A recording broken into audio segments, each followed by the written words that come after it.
Ladies and gents, welcome to the first episode of the brand new podcast series, Africa Made, brought to you by Dow Athletics. My name is Yannick Gaoma, and I'm the CCO of Dow Athletics, and I come with my partners in crime. I'll let them introduce themselves. Hi everyone, my name is Yannick Kries. I am the co-founder and CEO of Dow Athletics, as well as a global apparel and fashion entrepreneur. It's amazing to be here with you guys on this journey. Hi guys, my name is Francois Hougaard. I'm a professional rugby player and lifestyle entrepreneur. Awesome, cool. So now that we've gotten the intros out of the way, let's get down to business. So Africa Made is a special project for myself, Yanni, and Francois. We've come together as a trio to create the podcast series that will show the game behind the game. All three of us are obsessed with sport, but more than that, we're obsessed with the business of sport and how it intersects with culture, entertainment, and technology. Through Africa Made, you will meet athletes and personalities, both retired and active, who have risen from the continent and gone on to leave a global trail with incredible milestones. For our debut episode, we have one of the greatest athletes to ever come out of SA. Like, for real, no jokes. This man needs no introduction, but I'd be remiss if I didn't put you onto game. So let me put you onto game.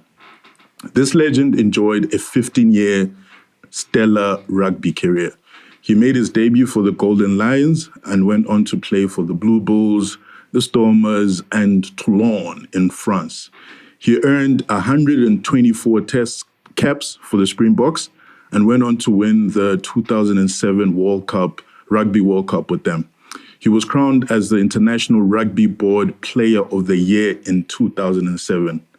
Ladies and gents, we are talking about none other than Bryan Habana. Welcome to the show, Bryan. Nick, thanks for having me. Hopefully the somber mood that Yanni and Francois are in at the moment can be uplifted. I'm not quite sure if you've given them Red Bulls. Extremely honored to be on the first episode of Africa Made. Really privileged to be here, and thanks for a very kind introduction. Looking forward to the next hour or so. Bryan, my friend, it's nice to see you again. Let's start from the beginning. Tell us about your childhood. Where did you grow up and all your fond memories from growing up? Yeah, Hochi, I think it's nice to not see you with your shirt off around an open-top car of some sort, or in a supercar of some sort. It's really great to be here. I think, not much like many South Africans. I'm, for those that don't know, named after Brian Robson and Gary Bailey, two Manchester United footballing legends. So growing up in the then apartheid South Africa, was sort of wanting to become the next South African export into the English Premiership, from a footballing perspective, to make a name for myself. And then, like for many South Africans, a turning point came in 95 when South Africa got to experience one of the most iconic moments in sport, ever witnessed. I was a 12-year-old boy who hadn't really played rugby in any way or form at primary school, and got exposed to a rather beautiful game that, because of various role players, the likes of Francois Pienaar, Joel Stransky, Chester Williams, and Nelson Mandela, and the rest of that 95 Springbok team, brought a nation together. And, you had a 12-year-old boy sitting in the stand at Ellis Park when Joel Stransky kicked that drop kick over. Francois Pienaar got handed the little cup called Bull by Nelson Mandela. And, those famous words of, "It wasn't for the 60,000 people in the stadium, it was for the 48 million South Africans." Got a 12-year-old boy sitting in those stands, witnessing those epic scenes, those iconic scenes, inspired to want to take up the game of rugby. And, having got given opportunities to go to some great schools and, be instilled with foundations, from my parents, to witness that moment, to have had that sort of watershed opportunity and, seen the power of sport firsthand and in real life, was something that changed my life forever. It didn't quite start out though as I would have loved. My first ever game of rugby at King Edward VII School, which is a strong English school, not quite the Paul Jim or Paul Rus and all the big schools like Grey that Francois would know really well, the rugby schools, but had a strong rugby presence. First ever game of rugby for the under 14 G side as a very minute 48 kilogram scrum off. Wasn't quite how I thought the journey was going to start out. but nonetheless, it was one that laid the foundations of an entry point into playing this beautiful game. And along the way, never stopped dreaming and hoping to one day emulate what that team of '95 did. I was actually about to touch on a few of those points. How you got into rugby, first of all, and when did you realize that you could actually pursue rugby as a career? Oh, Francois, very late, eh? Even when I was 21, I'd played 3 years of Vodacom Cup rugby, still playing a bit for Rao, and a very uncertain time period. Got back from the SAA, or the Under-21 Rugby World Cup in Scotland, where we came up third, but had a really phenomenal tournament, and sort of got back. Was again at another watershed moment in my very young career, where I got an opportunity to potentially go to Australia and follow in the footsteps of someone like Clyde Rathbone, and was just very uncertain of can I actually make rugby a career? Start engaging with the Lions, and got to sit down with Heineke Meyer, in that Currie Cup season, and he sort of dealt with me what his plans and his ambitions were for the Bulls. At that same time, Jake White selected me as a unknown, having never played Super Rugby before, 21-year-old, to join the incoming tour of the then Tri-Nations, where South Africa famously beat New Zealand when Maurice Joubert scored 3 tries, and then beat Australia in Durban, and that famous Victor Matfield tip over and score. And my role models, the Brayton Paulses, the Brent Russells, who was my first roommate, Percy Montgomery, who had no clue who I was when I walked into the hotel for the first time. So, it was only until about my late teens, very early 20s, that I realized that rugby, could potentially become the dream and day job that I'd wanted to do since I was a 12-year-old boy. That's awesome, man. So correct me if I'm wrong. You started off playing outside center, you moved to scrum half, and then you ended up on the wing. When did it all started making sense, and when did you realize that wing is going to be the position for you? I'm gonna correct you because you are wrong. So I started out as a scrum half. I was 19 years old. Again, very uncertain and not quite sure where my future is going as a scrum half. We had the likes of Nicholas Eyre, trying to think. There was a Benny Nokia. There was quite a Dopis Lagrange who was at the line. So there was quite a hindrance in terms of where I was going with scrum half, and I actually got a lot bigger. I had a very late growth spurt. And Eugene Yeloff sat me down and he said, "Listen, he sees a different potential in me. He really thinks I should potentially move to outside center." And I was like, "Oof, that's not the most positive thing, the senior backline coach of a union should be saying if, as a scrum half, you're wanting to make it." And he's telling you, "Well, I don't think I think you should maybe move." And, we're sort of going through that process. He made me study center play, write the essay on someone I believed, was the best at that time in 2002, I think, Brian O'Driscoll. And went from playing scrum half to center, had a really great, year and a half playing center, and, so much so that I actually thought I'd become better than Maurice Joubert. And as luck may have it, I got injured just before the Under-21 World Cup, played a couple of games of center, was supposed to be playing with my now longtime friend, but a guy who I'd really got to know well, Beinhard Willefeed, in the centers. Ended up playing wing, had quite a few games, came back to the Lions and had a really good run at center where I scored, I think, 10 tries in 10 games for the Lions in that Currie Cup. And got selected on the end of year tour for the Springboks, and really thought I was going to make my debut at center. And as things have it, both Jean de Villiers and Brayton Paulsen got injured against England, on which I was on the bench for my first ever cap for the Springboks, and had to go on as a wing.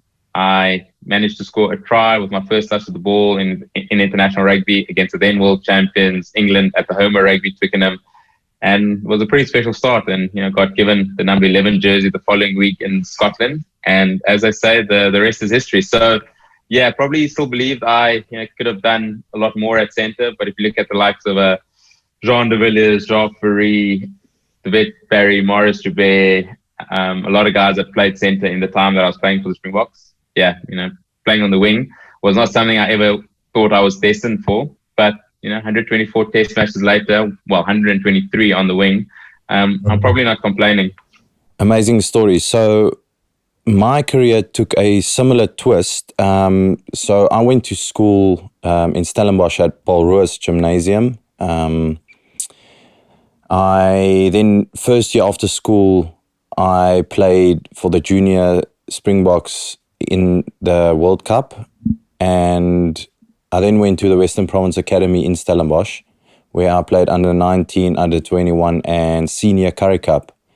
And the first year after that is when I signed my first professional deal, and that's when I signed for the Bulls. People said I was going to be stupid to sign at the Bulls because I'm going to sit in a long queue because of Fourie and Heine Adams at the time, and they both played great rugby at that time. Fourie obviously being the best 9 in the world. And I just saw it as an opportunity to learn from the best. So I made the decision to go to the Bulls, and it's basically where my career started. I played 9 leading up to that point, and I could really not play 9 with Fourie, playing in Heine Adams. So I then went to the wing. I moved to the wing, and that's kind of how my career started off, as a wing. And, I never looked back from there. I had countless amazing memories playing on the wing, and, obviously taking the field with guys like Wynand Olivier, Victor Matfield, Buckies, Boeta, yourself, Bryan. It was a massive honor, and certainly one of the memories that I will cherish forever. No, it was really great. I don't think you'll remember this, Hochi, but you and Stefan Dippenaar, in your first year at the Bulls, obviously super rugby training and throwing to the deep end, you're freaking outrunning all of us, which really irritated me. I then sort of took you back to my house, and my then fiance, now wife, was there, and I was like, yes, I don't know if I must take this 19-year-old that has a mohawk, and back to my wife, and I'm like, yes, this is he's pretty sharp there. So I gave you guys a Nando's salad. But yeah, it was special. I think one of the beauties about rugby is the camaraderie, the friendships, and it was really great to see someone like yourself come to the Bulls, and the first training camp in George, and running the repeated sprint like you did. I think your first score was like a friggin' 749 or 849. You were all like, what's this on? What's this all about? But I think it was great because it sort of pushed the rest of us. And I think there's always, as you go on your rugby journey in the professional era, and you see these youngsters coming through, and you were a guy that we got to know off the field as well, which was pretty special. You always brought a lot of energy, and I think in any team, that is so needed. And seeing how your career panned out, I know you probably would have loved to play a few more tests with Springboks. I think we all believe you probably should have, not just at potentially wing, but more as scrum half. But yeah, it was good to meet a young Francois Hougaard, and see you dominating as you did. Yeah, man, I really do appreciate those words. It's incredible how the role that serendipity plays in everyone's careers, and I think even from a sporting perspective, it's amazing how it all works out in the end. So, Bryan, I just wanted to know, you were named after some Manchester United legends, which is not the coolest thing, because you have a Liverpool fan, stoic, hardcore Liverpool fan in Yanni, and then myself, unfortunately, I'm an Arsenal fan. I've also seen my really bad days. But anyway, so you were named after some legends, obviously. So what I wanted to know, who were your sporting heroes when you were growing up? Was it the legend that you were named after, or was it other people in the rugby, the rugby game, or did you also look at other stars in other sporting codes? Yeah, so I mean, as a young boy, not that I was excluded from rugby, or it wasn't really a big thing. So soccer was massive.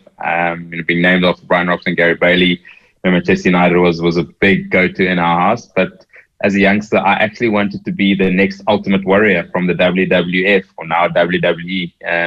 Me and my brother, I'm not quite sure how young both Yanni and Hochi are, but we used to have those box TVs, and there used to be WWF coming on late at night. And me and my brother used to be Hulk Hogan and the Ultimate Warrior, and it was fascinating, seeing this very alternate type of what we'd actually known in South Africa. But yeah, that was a youngster. And then cricket was actually a really big thing. The 1992 Cricket World Cup where Jonty Rhodes had that very famous run-out. I played a bit of cricket as well in primary school, so really enjoyed that. Thought I was the next Jonty Rhodes. We never forget we had an election at school in the 1994 democratic election time in South Africa, where we had to vote for the best cricketer or best player, and I voted for Jonty Rhodes. But yeah, 95 and that Springbok team. I wouldn't say there was one particular person. That whole team was absolutely phenomenal. I got to meet Jonah Lomu, get his autograph. He changed the game in so many ways. Became rugby's first global superstar in that 1995 Rugby World Cup. And then it was, as I was progressing, it was just noticing and witnessing greatness all around me. At the Lions to the Springboks.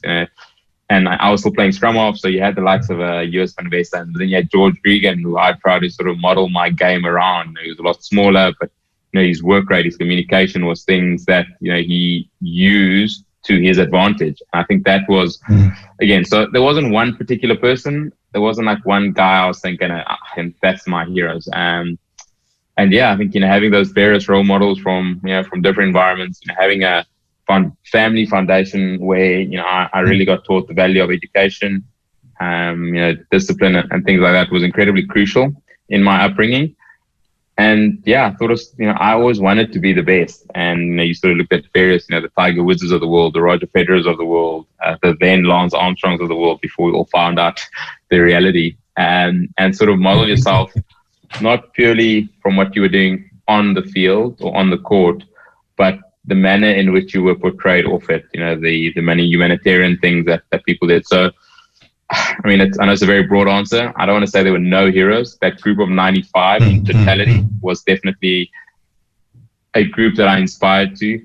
Chester Williams breaking the mold, being the only player of color in that 95 Rugby World Cup. So, yeah, it was brilliant, but the likes of James Small, Andre Joubert, Joel Stransky, US Van Vestas, and Hannes Stradov and Koos Wiese. So it was pretty epic, 95 and getting to experience that. That 95 team was truly special. So at the time, I was living in the township in the Free State. Prior to that World Cup, the only thing we had known is soccer. Just soccer stars, right? After that World Cup, we all got into it. We didn't even understand the rules. We hardly knew the teams that these guys played for, but obviously that was an amazing introduction for us. So we all started playing rugby, in the streets or whatever. So it was pretty interesting. It was, it was truly a great team, a legendary team that we all ended up. Can I also know, sorry, and again, I come from a very different background, potentially to you. I got exposed to rugby by my dad, got taken to games, was able to watch on TVs. What was it like in the townships, in 95? Where, TV, I don't want to say it was unheard of, but, did you go watch at a bar? Was there I think it was on Super Sports, so you wouldn't even have got access on SABC or whatever. So how did it work? I'm asking out of curiosity because I can't relate. Yeah. So I'm going to try to remember this vividly because this is almost 20, is it 20 something years ago? So it was, I think at the time SABC had, rights to the game. We definitely didn't have, Super Sport at all at the time. Very few people had Super Sport or DSTV in the township. So I think it was definitely on SABC. And what was interesting about it was obviously, you watch the game, like I said, you don't really understand, in the beginning, you don't understand the rules.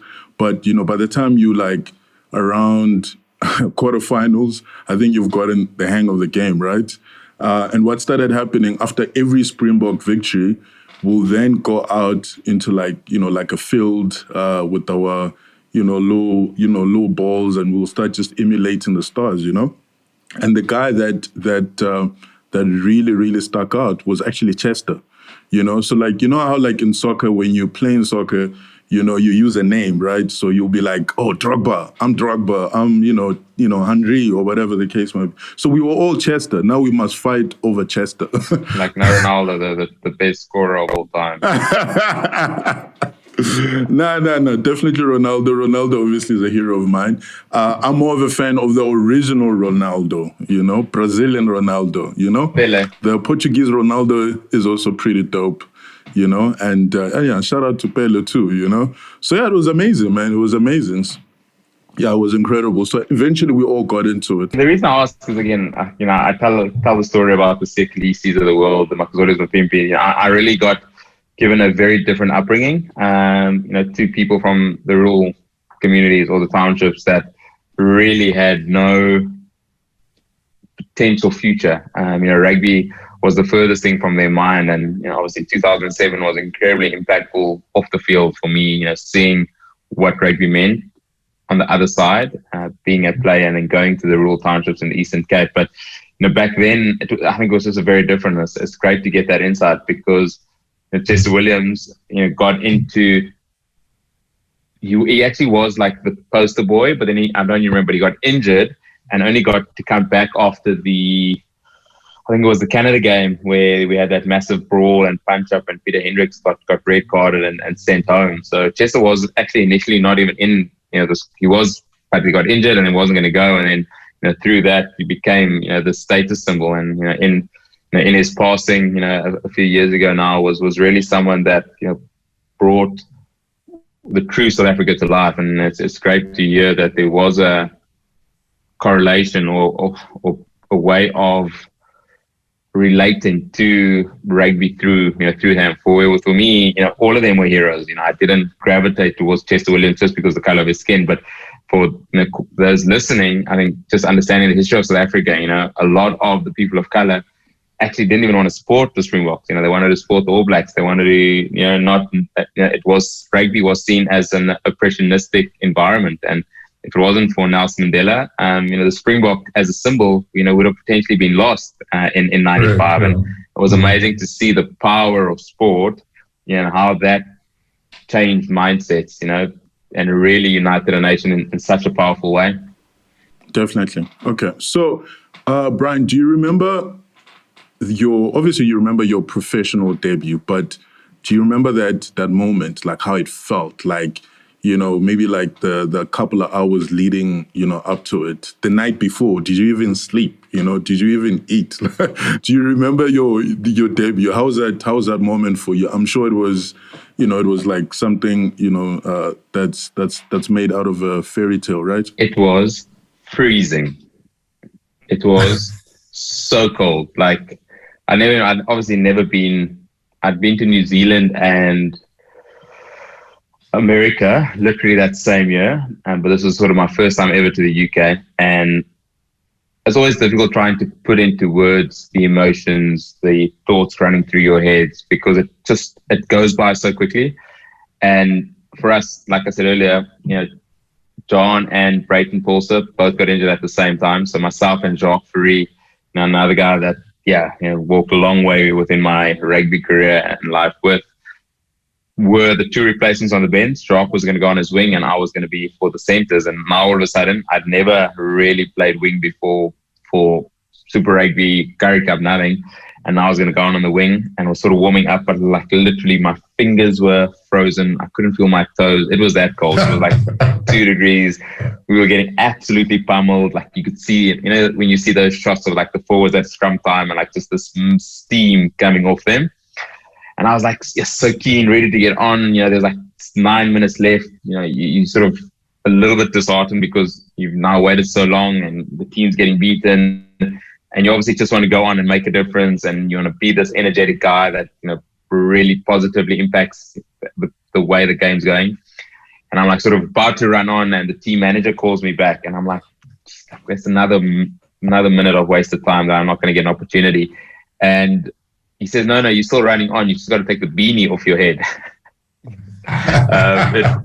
It was that cold. And I think I tell everyone, like, I am so grateful, honored and privileged to have had so many incredible memories and moments that I can take with me through my rugby career. And everyone asks me, like, what is the best moment? Is it winning a Rugby World Cup? Is it, beating the Reds 92-3 in a Super Rugby game to, qualify for a home final, beating the Lions, representing your country 100 times? I tell people, for me, looking back at the 15, 16 years I was involved, in a professional perspective in the game, that defining moment on the 24th of November, 2004, getting to represent my country for the first time, the manner in which I then was able to score a try with my first touch of the ball in international rugby against the then world champions, announce myself on the international stage, but then also understand the privilege, the honor, and the responsibility that comes with representing your country and tasting that for the first time and knowing what it felt like made me never, ever want to let go of it. And I think it became incredibly important for me to sort of bottle up that feeling, to know that opportunity, and for the rest of my way forward to never take what I'm doing for granted, but to make sure that I want to continue doing it for as long as possible. And, I didn't just want to be a flash in the pan, 1 year wonder. I wanted to play 10, 20, 50 games for my country, potentially become the first player of color to play 100 games. And I think it was that first moment, if I look back at my career, that literally kept the fire lit, because it lighted a fire that I never, ever wanted to let go. So, yeah, it was pretty special. My first jersey was handed to me by Ernie Els, who is a legend in his own right in England. And yeah, I mean, there's a lot I can recall. I don't know how I'd actually organize it like this, because I had no clue, but I'd actually flown my whole family over from South Africa. So my mom, my dad, my sister, my brother were in the stands when I made my debut, and it was purely by chance. I'd just taken a gamble. London was the easiest route, because then they wouldn't have to connect to Dublin or connect to Edinburgh. It was like you go straight from Johannesburg to London. And yeah, it was incredible how it all worked out. And yeah, that moment, yeah, the best ever. Amazing. Bryan, how's it going? Yeah, Yanni, what's happening? Excellent, mate. Listen, I just wanted to say that, hearing your story is truly amazing. And, all these nuances and the way everything worked out, you could almost say truly is written in the stars. The way you scored on your debut, the way, Ernie Els handed you the jersey, the way your family was there. It's honestly truly incredible. And I think that, God is with you. It's been written in the stars, and the legacy definitely, lives very strong. Thanks, Yanni. That's pretty special. Thanks for that. Yeah, for real, man. I mean, I'm a little bit younger than the grandfather in the group, Nick, and also a little younger than Francois. But what I will say is, in my time, you were definitely the poster boy for all the kids. And I think what was cool was we always had the view that rugby was very how can you say, you had to be the typical strong man and the typical, bad boy crashing into tackles, all that kind of stuff. And you sort of had this football-esque vibe, Swag. He had swag. You had swag. You had the football-esque vibe. The very you could dribble, which yes, we did see, but it was definitely unique, especially also for South African. It was almost like a Thierry Henry vibe or something just out there, out the box. And I think after that, then Francois happened, and he was also a superstar, and everyone loved him and started having mullets. I don't know if you remember that. All the Oaks used to wear their mullets and then the hats underneath. Anyway, it was ridiculous. But Bryan, just getting into a few of my questions. So like you said, you obviously made your debut in 2005, and that was amazing. You scored on your debut, and all those things worked out. With regards to winning a World Cup, what would you say is the absolute high? In that whole moment, that whole, should we say, bubble, what was the high? So not to correct you as well, I made my debut in 2004, not 2005. I was already scoring tries in 2005. Okay. Lots of them.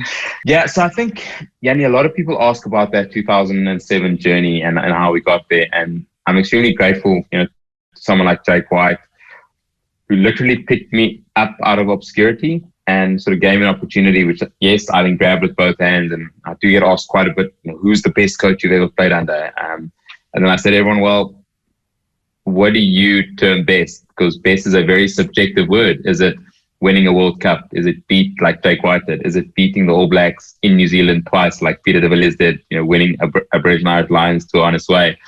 Is it like Heineke Meyer, who became the first coach from South Africa to win a Super Rugby competition? So it's very subjective, but it was that that journey with Jake and John Smith in that 2007 group was something extremely special, where, you know, we're still on a WhatsApp group together, and it was that whole journey. It was literally from going from the depths of disaster in 2006, where we lost 49-0 against Australia in Brisbane, to galvanizing as a team, to never losing the steadfast commitment and foundations that we had as a team and as players to fully believe. And even in the build-up to that 2007 tournament, we really had a good 2-game series against England. We beat them pretty well in Bloemfontein, and, you know, went on convincingly in Pretoria the following week. I then got injured, so I missed the whole of that Tri Nations, but Jake also took, you know, a sort of second string group to New Zealand so that we could actually prepare for that World Cup. We then had a massive game against Namibia, which I then still didn't play. We went over and played Connacht. I'm trying to think who we played. We had like 2 games that didn't really go well. We did well against Scotland. So even our preparation, but we literally had a camp, I think, a week before going over to France, and we had this journey, you know, walking. John Smith made us walk like 10 kilometers on a beach in the south coast of KwaZulu-Natal, which I literally am still extremely negative about. But we sort of went on this journey, and we had guys like Os and, you know, explaining 95, you know, Albert van der Berg and Bobby explaining 99, and the disappointment of, you know, that Stephen Larkham drop kick that kicked us out. And then we had the guys that were involved in 2003 and the absolute disaster that was Staldraad getting kicked out in the quarterfinals. And, you know, we had all these nuggets of information that we then said, okay, well, what are we going to do to make sure we win this World Cup? And, you know, John said the words so aptly. He said, listen, whatever we've gone through, when we put foot in France, when we get off that plane, we arrive like we are champions. And I think that whole tournament, you know, from landing in Paris, and we had luck along the way. You know, you have to be good for a few weeks, but a few games or a few moments. You know, we could have lost to Tonga. JP Peterson's tackle on the Fijian lock in that quarterfinal, where New Zealand and Australia had already got knocked out. That foot in touch by Mark Cueto, Daniel. So there were moments, but I think for us it was. And everyone also asked, like, what's it like winning a World Cup? When that final whistle goes, the first thing is like pure relief, because you've dedicated, sacrificed, worked your ass off. You know, some for 4 years, some for 8 years, some like Ostiran for 12 years, you know, to get to that point. And knowing that you've done it with a band of brothers, being able to embrace each other in pure relief, because at that moment in time when, you know, that final whistle went, you know, you see John Smith trumpet to his knees and, you know, shaking the referee's hand, and yeah, it was epic. It was absolutely epic. But it was a 4-year journey of strategically sound decisions by Jake White, going through the highs, learning so much more about each other in the lows, galvanizing in those periods, you know, to then, you know, to have. When we had to dig deep, we knew that there were elements that we could do it.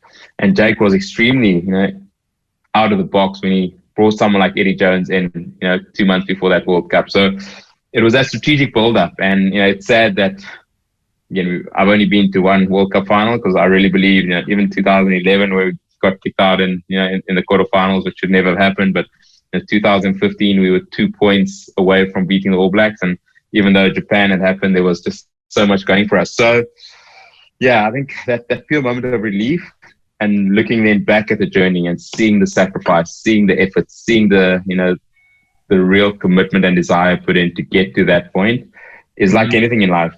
You know, if you want to become successful, for me, it's sort of 3 key pillars: hard work, sacrifice, and discipline. And if you don't have those 3, you know, I don't care, you know, how excited you are, how positive you are, if you're not willing to put in the hard yards, you know, it's going to be really tough to come out at the top. Yeah.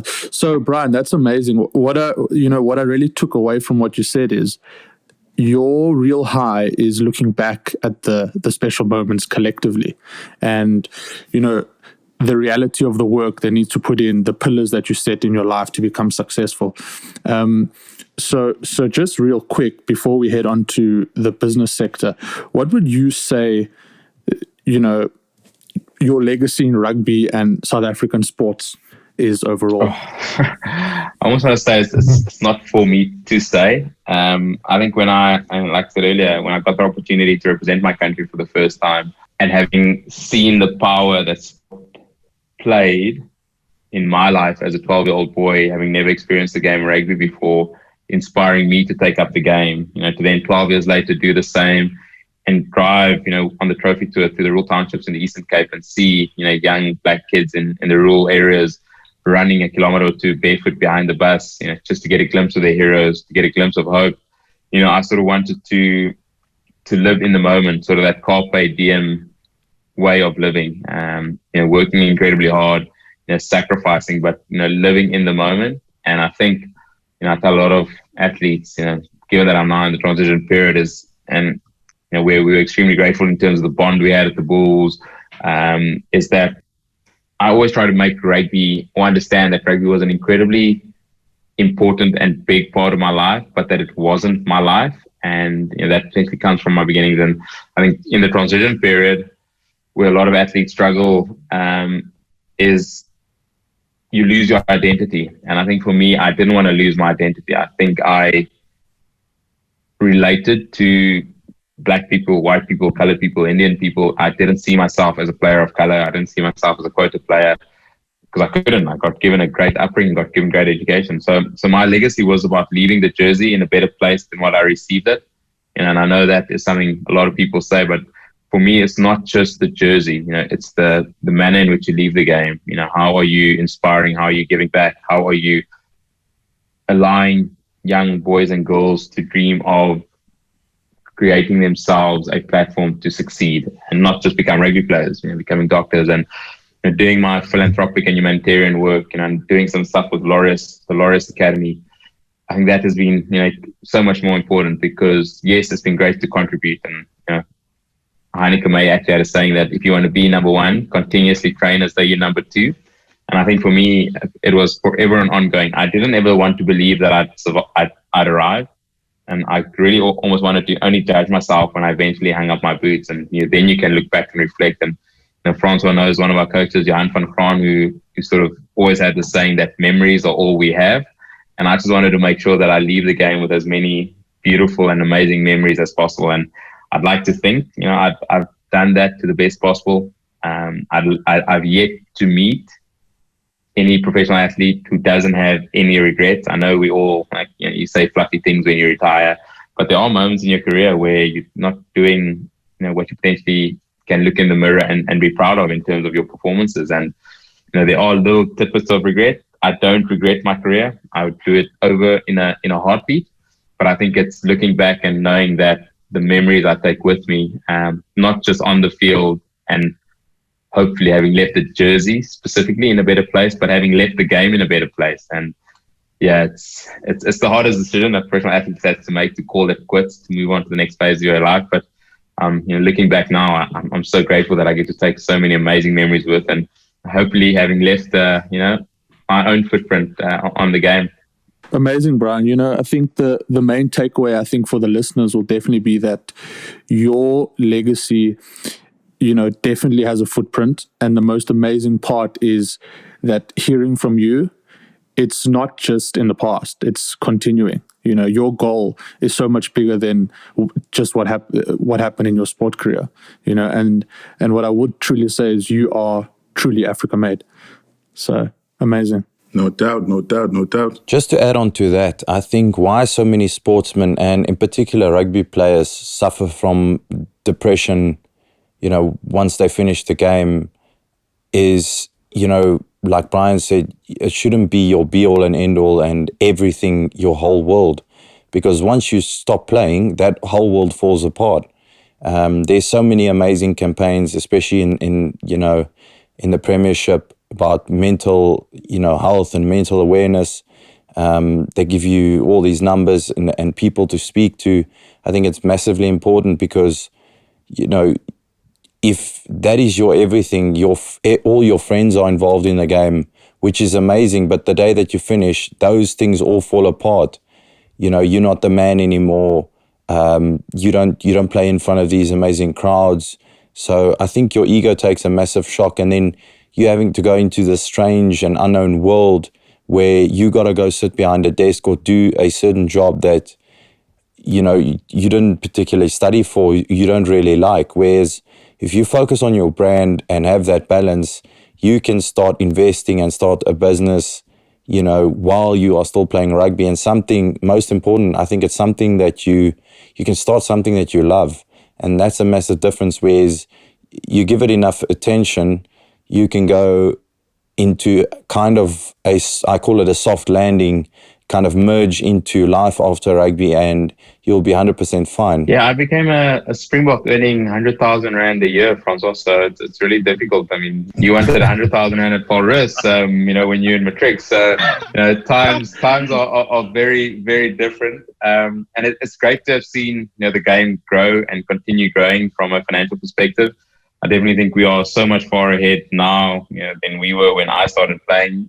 You know, guys coming out of school and getting really big contracts, getting offers to go overseas, which, you know, when I was, you know, sort of 19, 20 was unheard of. I think Jaco van der Westhuizen, you know, was one of the first players who went into Japan, and everyone was like, they're calling him crazy. So it's difficult to say, you know, there's various monetary things flying around. You know, your salary sometimes gets splurged in the newspaper. So when I signed up to Lon, it was like, Bryan is now, and they always translated euros to rands, and when the euro is doing well, it's fine, and when the euro is doing okay, it's still fine. But it's different. I mean, you know, some top players at the moment can probably, you know, get in excess of €1 million a year potentially. I'd actually have no idea. I mean, you probably could relate more. You know, the likes of someone like myself and Jacques Fourie, you know, probably broke the mold a bit in South Africa. You know, the Springbok team under John Smith, you know, went through this whole thing of fighting for the players' image rights with the then SARPA, you know, now My Players, where, you know, SA Rugby is, you know, didn't just look contractually at players, but what they were doing from a image right perspective. And I'll never forget, like, we sort of fought for this thing. And in the first year, we sort of sat in the Springbok team room, and we said at the hotel, and we said, like, the legacy we're going to leave is we're not going to be a given disadvantage. And we literally, I'll never forget the first year that SARU SA Rugby Union agreed to categorize SARPA, or the image rights for players, there was R0 given. You know, and that has now, like, categorically changed, you know, the amount of money that so, yeah, there's various forms of legacy. Again, it's difficult. I mean, you can look after yourself. You know, rugby is an incredible sport. I think nowadays, if you look after your money really well, and, you know, you make wise investments, which is always difficult, you know, it's a lot easier. But, you know, that being said, if you become accustomed to a certain way of life, and I think the biggest thing rugby players particularly don't understand is, you know, when you leave the game, you almost come out into the business world as a young 19-year-old. You're inexperienced. You know, a 16-year-long rugby career or CV means absolutely nothing in the business world. You know, if you can't create a PowerPoint presentation or understand, you know, what a budget looks like, and read financial statements and reports, if you don't know how to do an Excel spreadsheet, you know, and you can't talk the term. I joke around with everyone. You know, when I retired in 2018, and I created a digital sports marketing agency, and, you know, I've now gone into the fintech space, you know, having to learn that MVP isn't most valuable player, but rather, you know, minimum viable product. And, you know, you sit in these boardrooms, and, you know, across, you know, from senior level executives, and you learn all these TLAs, Francois, which means 3-letter acronyms. You know, you start writing them down, and, you know, and learning, because, you know, you're just so inexperienced. And, you know, the difficulty is, and I tell everyone, like, everyone says that you got to find balance, you got to find, you know, there is definitely a ability to educate yourself, you know, find a different passion, you know, work and study and do things. And I'm all for that. But I was also of the opinion that I wanted to be the best in the world. And I unfortunately didn't have balance, because that meant that I then put every waking minute of trying to find out what I need to do to be the best rugby player or the best wing in the world. Yes, there is time to play golf. Yes, there's time to have fun, but balance was unheard of, because I just wanted to be the best. And again, you know, those that do, and it is potentially unhealthy, I'll be the first to admit, but it's learning. Again, there's a lot of skills along the way. I'll also openly admit that I made some horrible financial decisions, you know, signing a two retirement annuities when I was 21 years old. Was one of the stupidest decisions I ever made. When rugby finished, and if you take a yearly increase of 10%, all of a sudden I'm not able to pay two separate RAs, when I'm done, because where do you all of a sudden get 20,000 Rand from to pay that over and above your living expenses, and you're not earning the wages of a CEO. So yeah, there's a lot of principles. Balance is something I think we should all strive towards. With success, unfortunately, balance becomes really negotiable, if I can call it that. I definitely believe there is space to learn more about yourself, more about your passions. You look at someone as inconspicuous as Bakis Puerto. Everyone, was just thought of this number 4 lock who got real into, the gaming industry at a young age. It's something he was extremely fond of, something, he really found a passion to, and has done extremely well in that field posted. So it's about trying to find a passion. I think trust is always a very difficult thing, because if you are naive, if you don't understand how to, read spreadsheets or read, various different forms of finances, you're always, an easy target. And there are many sharks out there that, promise you the world and, take your money. And, I've had to learn many a time the hard way that, you potentially need to restart, quite a bit. Bryan, so as a player, what should your management look like? Your management team look like? We look at a series on Netflix called Ballers, and how agents and managers take advantage of their players, and how they virtually end up with nothing. Some of them end up in big trouble. So, obviously times change, and in the NFL, there's, a lot more money involved, but according to you, what would your ideal team look like? Yeah, Francis, you talk about a brand. I look at someone like Bobby Skinset, who brand-wise changed rugby in South Africa. When we were winning a Rugby World Cup in France in 2007, I was worried about how many friend requests I was getting on Facebook. And I was like, why am I not getting to 1,000? And now all of a sudden, social media has changed that. So there's these various different elements of building a brand. And I think it's about finding what works for you.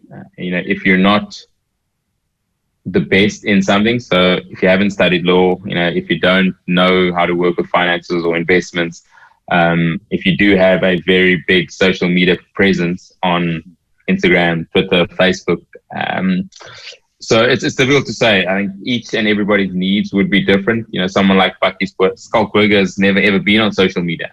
So why would he need someone to run his social media profile? And I think it's looking at what your needs and necessities are. I think, again, I say trust is so difficult. Trying to find those closest to you that can give you the appropriate critique, because at the end of the day, rugby should remain, or the sport you're doing should remain, the main focus point. So what are you doing, and how are you putting things and people in place to make sure that you're continually the best rugby player that you can be? Distractions are unfortunately a part and parcel of life, not just professional sports. So you want to look at someone, and I almost want to say the less you have, the better. So if you have an agent that has your best interests at heart, which is also always a very touchy subject, but again, an agent taking 10 to 20% of your salary, if you're worth, and that's probably one of the things in South Africa, if you're worth R1 million, and now all of a sudden agents taking 20%, 200,000 of that, you're actually then only worth 800,000. So I know that works differently. The agent's fees and commission work differently going overseas. But, do you have a sliding scale? If I'm a brand and I know that I'm worth 500,000, should I be giving an agent 10 to 15% of that? Or should I be on a sliding scale that anything over 500,000, he gets a 5% cut off. Everything over 750, he gets a 10% cut off. Everything over a million, he gets 12% cut off. And if they can bring in 2 million Rand and they work extremely hard for it, then they can get 50% or 40%, whatever that might be. So I think because we are just so gullible, we just don't have all the knowledge, and we're not experienced in the various spaces. I think having a good lawyer is a good thing. Affording a good lawyer is another thing, because good lawyers are extremely pricey and expensive. If social media is your thing, do you do it well enough that it doesn't take away your focus financially? do you understand the markets, the stock exchange? Can you trade? Can you do all these other things? So it's difficult to say. It's your, if you want to get into game, wild game like Bucky's got into, who was doing that. So a difficult one. I really do believe less is more. And if you can have someone managing that so that you can fully concentrate at being the best, because that gives you your longevity. That is then your ability to stretch your career for as long as possible.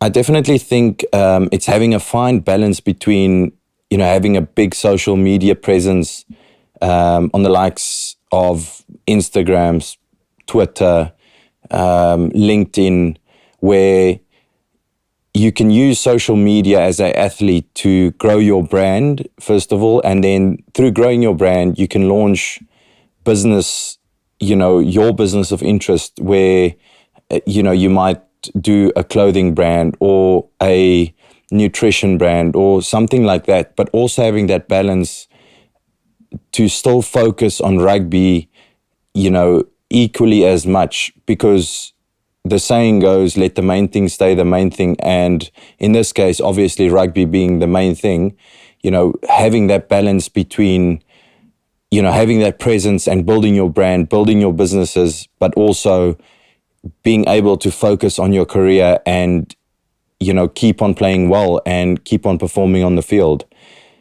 But so on the other side, grow your businesses so that one day when you do retire, that you have a soft landing into the real world, into the business world, and you don't have to start from scratch and start over.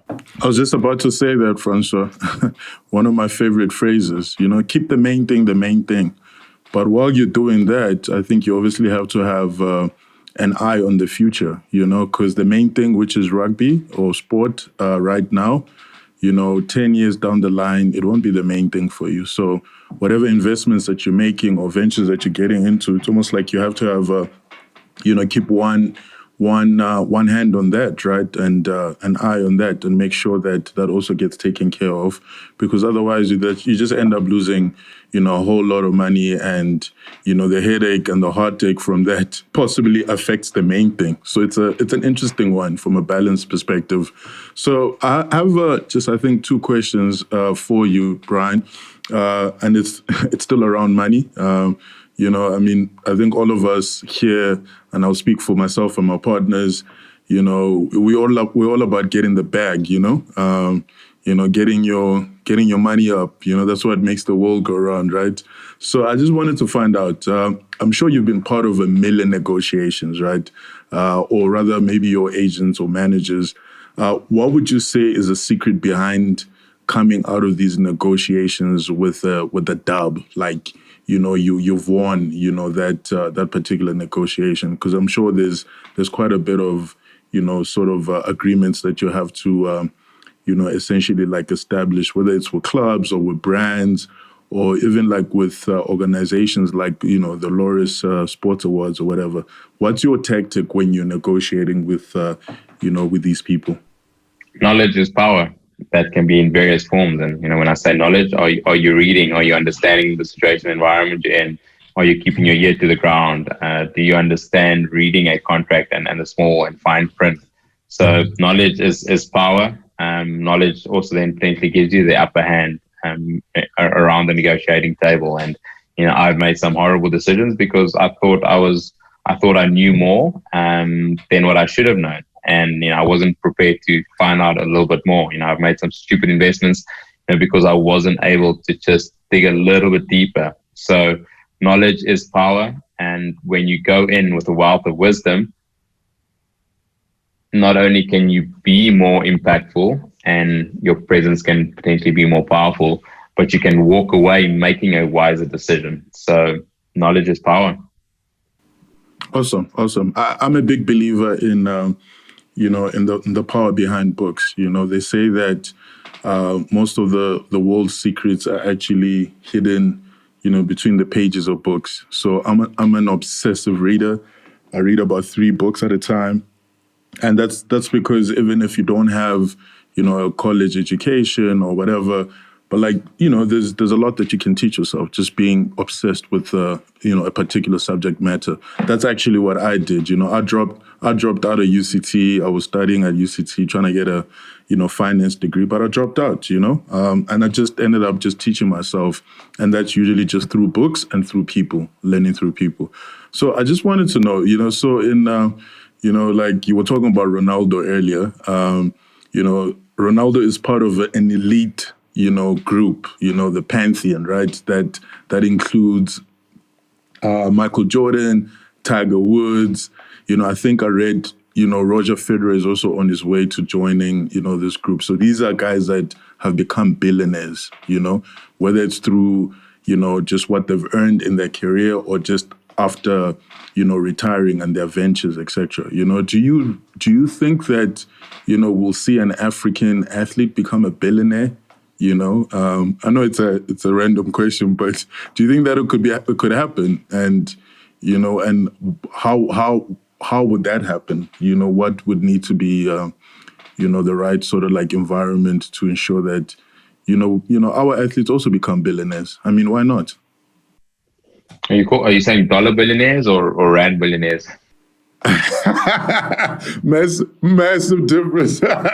Okay, let's keep it in rands for now. Let's keep it in rands for now. Rand billionaire. I would think anything else would have been pretty close. To be brutally honest, the amount of golf courses he's designed, the tournaments he's won,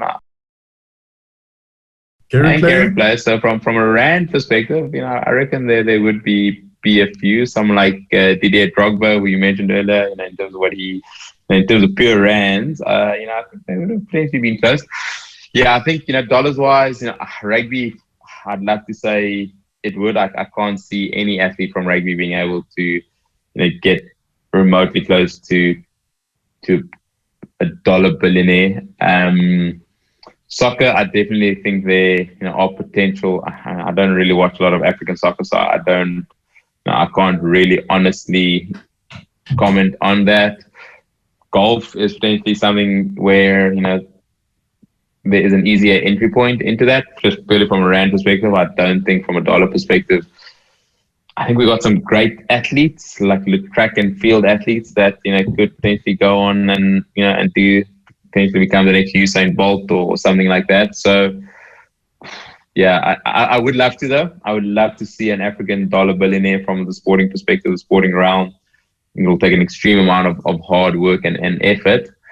But, like Adidas says, impossible is nothing. Truly. And, you're in the fintech space. Fintech companies have known to scale, to list on the stock exchange, and then the directors and the founders become billionaires. So maybe it's you, brother. Don't leave yourself out of the equation. Yeah, funny. We're actually, sort of talking about a funding round at the moment, and we're talking to a couple of impact funds and VCs from around the world. But yeah, it's an interesting space. It's a really, really good space. We're still very early stage. We're not even remotely close to breaking even. So who knows, one day.